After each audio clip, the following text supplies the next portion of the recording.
तो second lesson है हमारा, सेकंड लेसन है स्थिर वैद्युत विभव एवं धारिता, जिसका हमने पहला क्वेश्चन बताया वैद्युत विभव का मात्रक क्या होता है, जूल प्रति कूलम्ब। और जूल वैद्युत विभव से संबंधित आपका जो है परिभाषा याद कर लीजिएगा, मात्रक क्या होता है और बीमा क्या होती है, इसको जरूर आप तैयार कर लीजिएगा, ये बहुत ज़रूरी है। चलिए इसी आधार पे हम अगला क्वेश्चन लेके चलते हैं जो बहुत इंपॉर्टेंट है एग्जामिनेशन के बिहाफ से, उसको जरूर तैयार कर लीजिएगा। ठीक है, अगला क्वेश्चन है समविभव पृष्ठ से क्या तात्पर्य है। समविभव पृष्ठ से क्या तात्पर्य है, तो इसको आप जरूर पढ़ लीजिएगा, 2 नंबर या 1 नंबर में पूछ सकता है। चौथा क्वेश्चन है जो बहुत इंपॉर्टेंट है आपका, संधारित्र की धारिता की परिभाषा लिखिए। संधारित्र की धारिता की परिभाषा लिखिए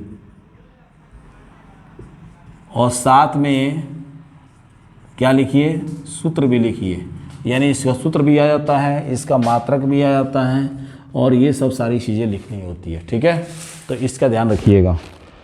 चलिए ये बहुत इंपॉर्टेंट है, इसको ज़रूर तैयार कर लीजिएगा आप। ठीक है, बहुत इंपॉर्टेंट है।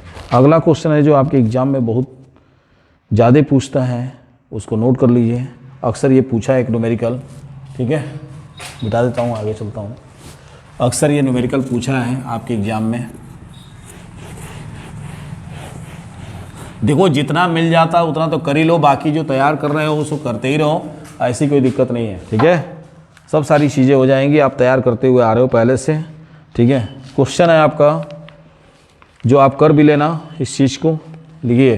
क्वेश्चन है एक 10 माइक्रोफैरेड, यानी 5वां क्वेश्चन है एक 10 माइक्रोफैरेड के संधारित्र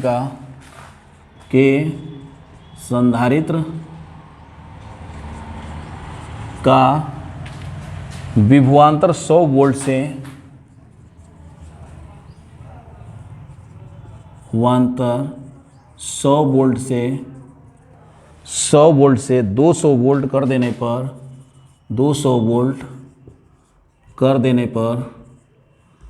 100 से 200 वोल्ट कर देने पर उसकी ऊर्जा में परिवर्तन ज्ञात कीजिए।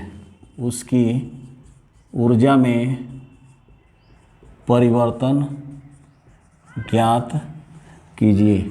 देखो भैया ये न्यूमेरिकल है और इस न्यूमेरिकल को लगाने के लिए देता है, बहुत आसान है। तो सीधे आपका फार्मूला क्या होता है, डेल्टा U बराबर C और क्या होता है आपका V2 square minus V1 square, ये आपका सूत्र होता है। यानी सीधे सीधे यहाँ पे 1/2C V2 square minus V1 square के सूत्र से लगता है और इसको लगा लीजिएगा। ठीक है, बहुत आसान है। चलिए अगला क्वेश्चन है जो बहुत इंपॉर्टेंट है, वो हाँ आपका है विभव प्रवणता का सूत्र। ठीक है, तो 5वां क्वेश्चन, 6वां क्वेश्चन है विभव प्रवणता का सूत्र। ये आपके एग्जाम में पूछ देता है कि विभव प्रवणता का सूत्र क्या है। तो यानी चौथा क्वेश्चन है आपका 6वां, विभव प्रवणता का सूत्र एवं परिभाषा लिखिए। ठीक है, परिभाषा एवं सूत्र लिखिए, जो भी है परिभाषा एवं सूत्र लिखिए।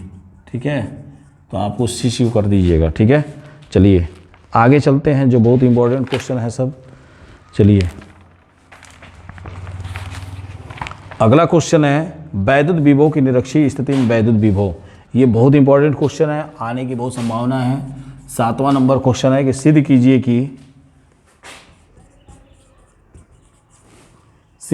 कि